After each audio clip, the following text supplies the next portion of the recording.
Ladies and gentlemen, guys and dolls, welcome to Pod Tiki Live, another episode where today we're going to talk about Constante. Now, Constante is not a drink, it's a person. Constante Rigolagua Vert, famous for making the Floridita Daiquiri. That's right, guys, today we're talking about daiquiris. Now, the daiquiri is something rare in Tiki-dom, where we actually have a time and place of relevant origin, right? We're talking late 1800s in Cuba.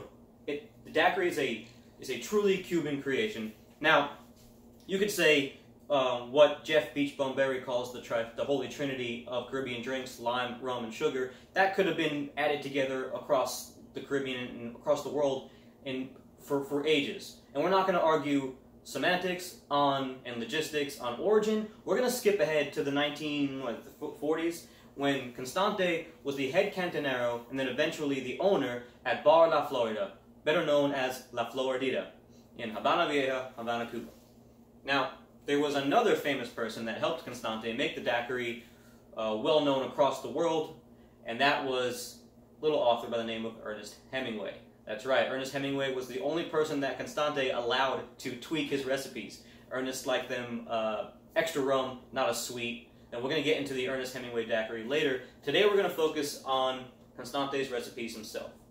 Now, the difference of why Constante made the daiquiri what it is now is because he was the first person to lay out the actual recipes, to actually lay out the distinction, to delineate amounts and things like that. And he made 4 basic recipes that are the basis, the origin, the progenitors of all Caribbean daiquiris, right? Now, we're going to breeze through the first 3. That was number 1 is your original daiquiri. That's your lime, sugar, rum. All right, number 2 was a little bit of curacao and orange juice and orange-flavored daiquiri, which has exploded into a lot of your banana, orange-flavored stuff down the road. The third one, or the third one, I'm sorry, was it added grapefruit juice and maraschino liqueur. That was the one that eventually caught the eye of Ernest Hemingway. That became his drink later. We're going to talk about that later. Number 4 is the one we're going to focus on today. That is the La Floridita Daiquiri. All right, we're talking rum, lime juice, cane sugar, and maraschino liqueur. This is the drink that made the daiquiri famous all across the Caribbean and eventually the world.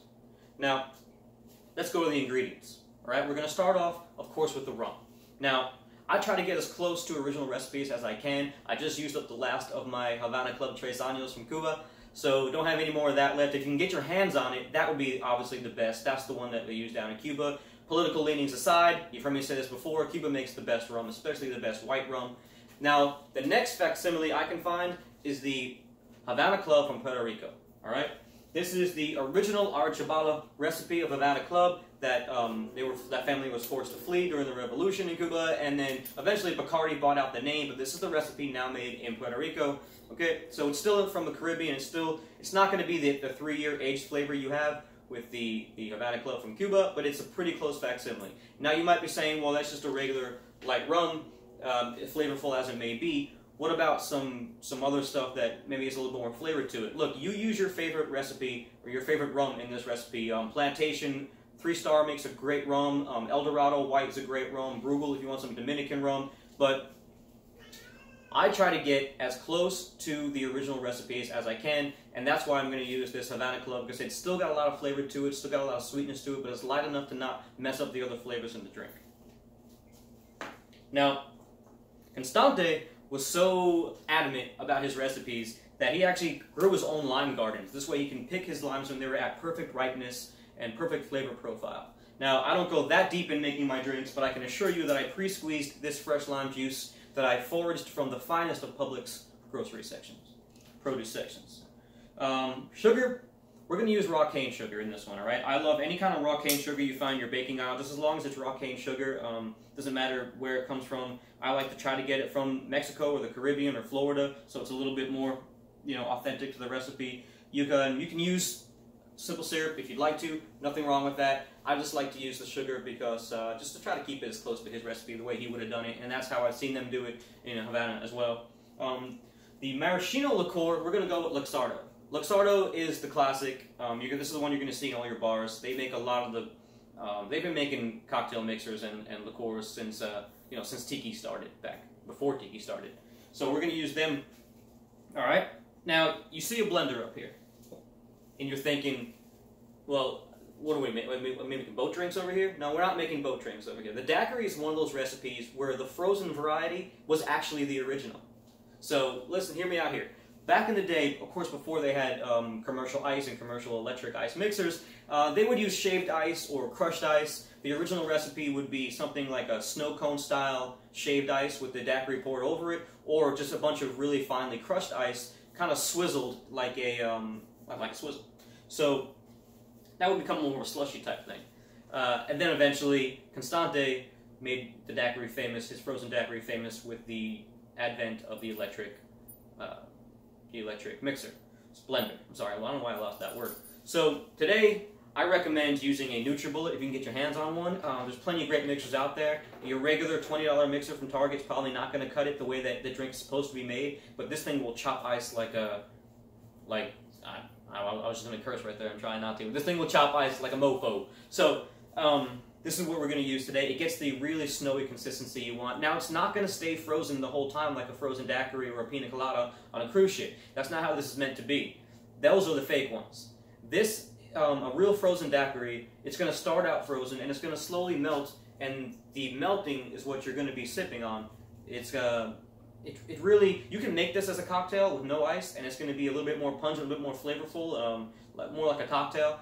And this version is going to be very sippable, very cool and relaxing. The flavor is kind of mild out a little bit. I don't want to use the term watered down because you're not watering down. There's still plenty of flavor here. But it's going to make it a little bit more palatable. It's kind of makes it so that Ernest Hemingway can drink 12 to 15 of them a day. So, which is what he was rumored to do. So we're going to start out here. We got our cup for our blender. We're going to use 2 ounces of the Havana Club rum.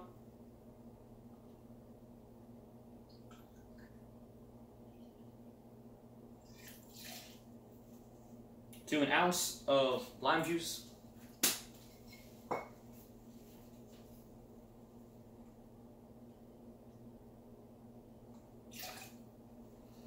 We're going to do a teaspoon, which I happen to know is about a bar spoon. We're going to do a big heaping full of it.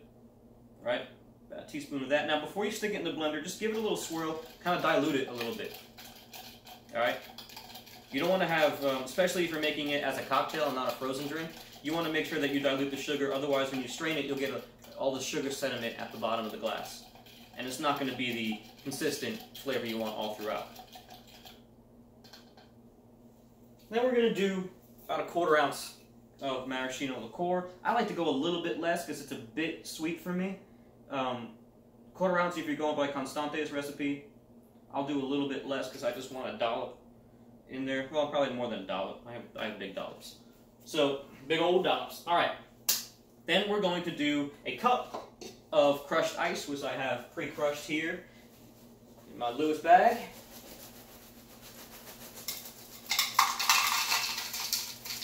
You don't want to go too over a cup because then it's going to mess up that consistency. It's going to be too frozen. You're going to have too watered down, and it's not going to cut through that lime and maraschino liqueur. All right, we're going to add that in there like so.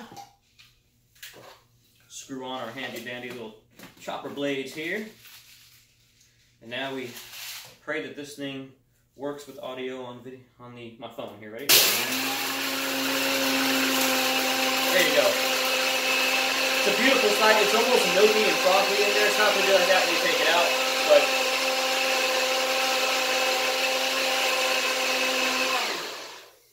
if NutriBullet would like to sponsor the Pod Tiki Show, find me at podtiki.com. You can see when you pour this into a large cocktail glass, because the frozen drink's a little bit more than a standard daiquiri. Bam. Look at that snowy, white, greenish pallor to it. Really delicious. It's not liquid, but it's not totally frozen. It's like a really slushy, snowy, perfect.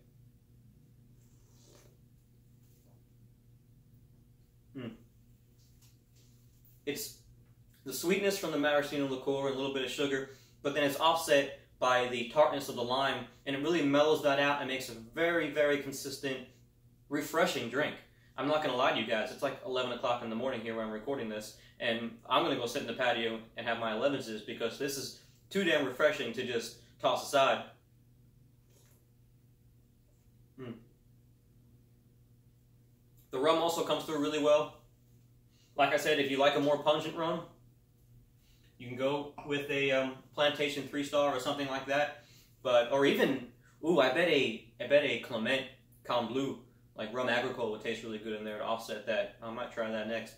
But the regular Cuban recipe is just as follows. Thank you guys again for listening and watching. You can find Pod Tiki full episodes. We did one on the daiquiri. If you want to go really into depth on Constante and Hemingway and the origin story, you can find that at podtiki.com. Click the Pod Tiki archive, or same thing if you go to shareyourbuzz.com. You can go to Pod Tiki or click the Pod Tiki archive there, and that'll bring up all episodes of Pod Tiki.